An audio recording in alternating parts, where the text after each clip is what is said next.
Casa tomada de Julio Cortázar. Nos gustaba la casa porque, aparte de espaciosa y antigua, hoy que las casas antiguas sucumben a la más ventajosa liquidación de sus materiales, guardaba los recuerdos de nuestros bisabuelos, el abuelo paterno, nuestros padres y toda la infancia. Nos habituamos, Irene y yo, a persistir solos en ella, lo que era una locura, pues en esa casa podían vivir 8 personas sin estorbarse. Hacíamos la limpieza por la mañana, levantándonos a las 7, y a eso de las 11 yo le dejaba a Irene las últimas habitaciones por repasar y me iba a la cocina. Almorzábamos a mediodía, siempre puntuales. Ya no quedaba nada por hacer fuera de unos pocos platos sucios.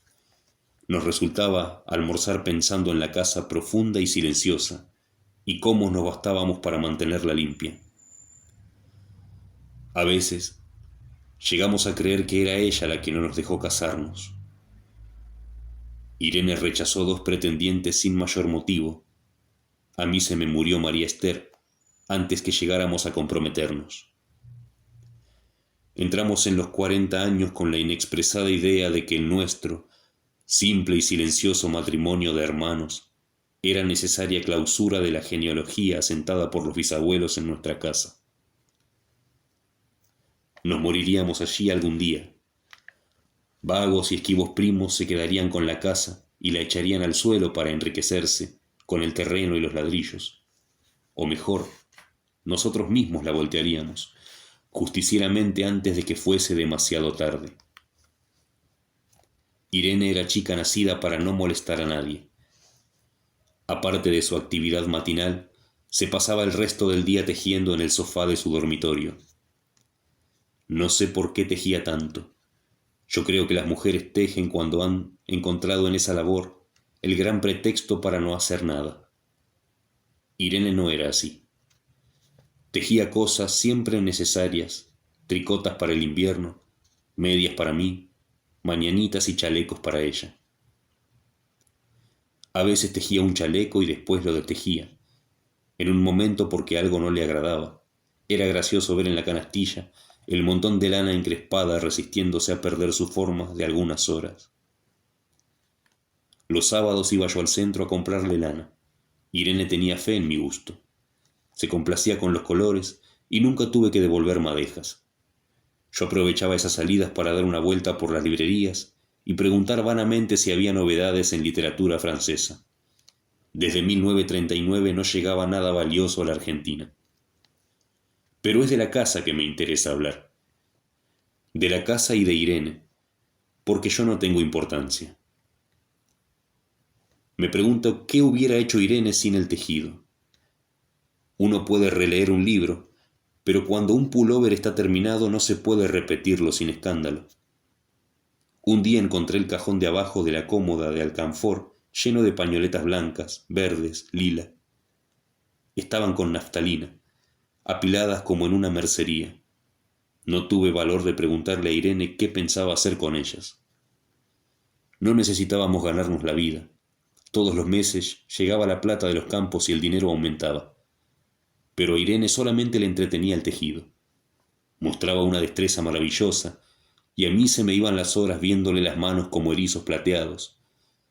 Agujas, yendo y viniendo, y una o 2 canastillas en el suelo donde se agitaban constantemente los ovillos. Era hermoso. ¿Cómo no acordarme de la distribución de la casa? El comedor, una sala con gobelinos, la biblioteca y 3 dormitorios grandes que daban en la parte más retirada, la que mira hacia Rodríguez Peña. Solamente un pasillo con su maciza puerta de roble aislaba esa parte del ala delantera donde había un baño, la cocina con nuestros dormitorios y el living central, al cual comunicaban los dormitorios y el pasillo. Se entraba en la casa por un zaguán, con mayolica, y la puerta cancel daba al living, de manera que uno entraba por el zaguán, abría la cancel y pasaba al living. Tenía a los lados las puertas de nuestros dormitorios, y al frente del pasillo que conducía a la parte más retirada, avanzando por el pasillo se franqueaba la puerta de roble, y más allá empezaba el otro lado de la casa. o bien se podía girar a la izquierda justamente antes de la puerta y seguir por un pasillo más estrecho que llevaba a la cocina y el baño. Cuando la puerta estaba abierta, advertía uno que la casa era muy grande. Si no, daba la impresión de un departamento de los que se edifican ahora, apenas para moverse. Irene y yo vivíamos siempre en esa parte de la casa. Casi nunca íbamos más allá de la puerta de roble, salvo para hacer la limpieza, pues es increíble cómo se junta tierra en los muebles. Buenos Aires será una ciudad limpia, pero eso lo debe a sus habitaciones y no a otra cosa. Hay demasiada tierra en el aire. Apenas sopla una ráfaga se palpa el polvo en los mármoles de las consolas y entre los rombos de las carpetas de macramé. Da trabajo sacarlo bien con el plumero. Vuela y se suspende en el aire.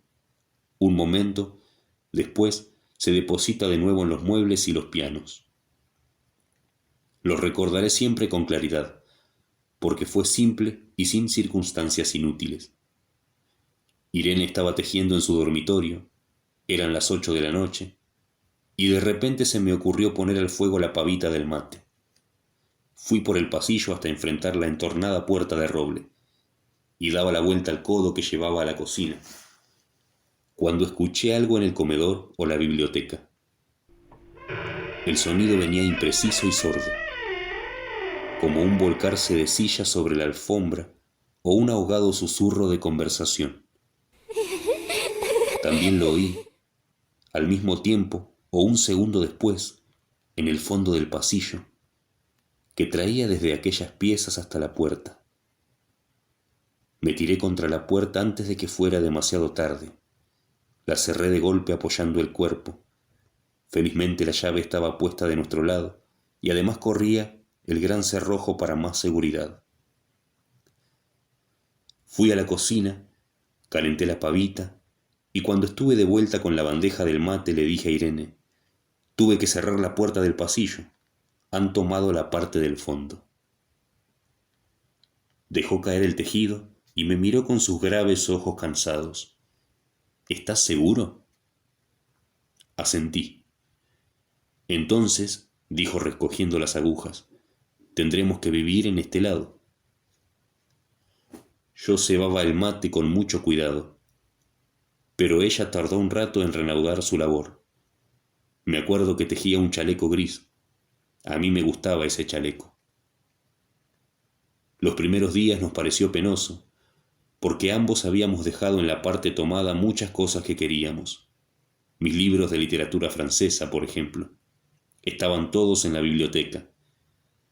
Irene extrañaba unas carpetas, un par de pantuflas que tanto la abrigaban en invierno. Yo sentía mi pipa de enebro y creo que Irene pensó en una botella de esperidina de muchos años. Con frecuencia, pero esto solamente sucedió los primeros días, cerrábamos algún cajón de las cómodas y nos mirábamos con tristeza. No está aquí. Y era una cosa más de todo lo que habíamos perdido al otro lado de la casa. Pero también tuvimos ventajas. La limpieza se simplificó, tanto que aún levantándose tardísimo a las 9:30, por ejemplo, nos daban las 11 y ya estábamos de brazos cruzados. Irene se acostumbró a ir conmigo a la cocina y ayudarme a preparar el almuerzo. Lo pensamos bien, y se decidió esto. Mientras yo preparaba el almuerzo, Irene cocinaría platos para comer fríos de noche. Nos alegramos porque siempre resulta molesto tener que abandonar los dormitorios al atardecer y ponerse a cocinar. Ahora nos bastaba con la mesa, en el dormitorio de Irene, y las fuentes de comida a fiambre. Irene estaba contenta porque le quedaba más tiempo para tejer. Yo andaba un poco perdido a causa de los libros, pero para no afligir a mi hermana me puse a revisar la colección de estampillas de papá y eso me sirvió para matar el tiempo.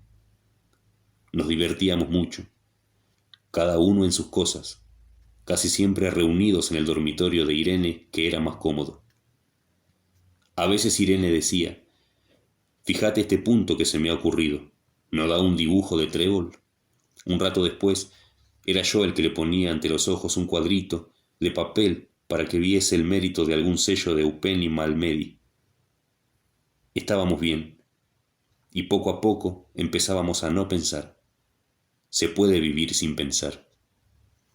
Cuando Irene soñaba en voz alta y yo me desvelaba enseguida, nunca pude habituarme a esa voz de estatua o papagayo, voz que viene de los sueños y no de la garganta. Irene decía que mis sueños consistían en grandes sacudones que a veces hacían caer el cobertor. Nuestros dormitorios tenían el living de por medio, pero de noche se escuchaba cualquier cosa en la casa. Nos oíamos respirar, toser, presentíamos el ademán que conduce a la llave del velador, los mutuos y frecuentes insomnios. Aparte de eso, todo estaba callado en la casa. De día eran los rumores domésticos, el roce metálico de las agujas de tejer, un crujido al pasar las hojas del álbum filatélico. La puerta de roble, creo haberlo dicho, era maciza. En la cocina y el baño, que quedaban tocando la parte tomada, nos poníamos a hablar en voz más alta o Irene cantaba canciones de cuna. En una cocina hay demasiado ruido de loza y vidrios para que otros sonidos irrumpan en ella. Muy pocas veces permitíamos allí el silencio. Pero cuando tornábamos a los dormitorios y al living, entonces la casa se ponía callada y a media luz hasta pisábamos más despacio para no molestarnos. Yo creo que era por eso que de noche, cuando Irene empezaba a soñar en voz altas, me desvelaba enseguida. Es casi repetir lo mismo, salvo las consecuencias. De noche siento sed, y antes de acostarnos le dije a Irene que iba hasta la cocina a servirme un vaso de agua. Desde la puerta del dormitorio, ella tejía, oí un ruido en la cocina. Tal vez en la cocina, o tal vez en el baño, porque el codo del pasillo apagaba el sonido. A Irene le llamó la atención mi brusca manera de detenerme, y vino a mi lado sin decir palabra. Nos quedamos escuchando los ruidos, notando claramente que eran de este lado de la puerta de roble, en la cocina y el baño, o en el pasillo mismo donde empezaba el codo casi al lado nuestro. No nos miramos siquiera. Apreté el brazo de Irene y la hice correr conmigo hasta la puerta cancel, sin volvernos atrás. Los ruidos se oían más fuerte, pero siempre sordos, a espaldas nuestras. Cerré de un golpe la cancel y nos quedamos en el zaguán. Ahora no se oía nada. «Han tomado esta parte», dijo Irene. El tejido le colgaba de las manos y las hebras iban hasta la cancel y se perdían debajo.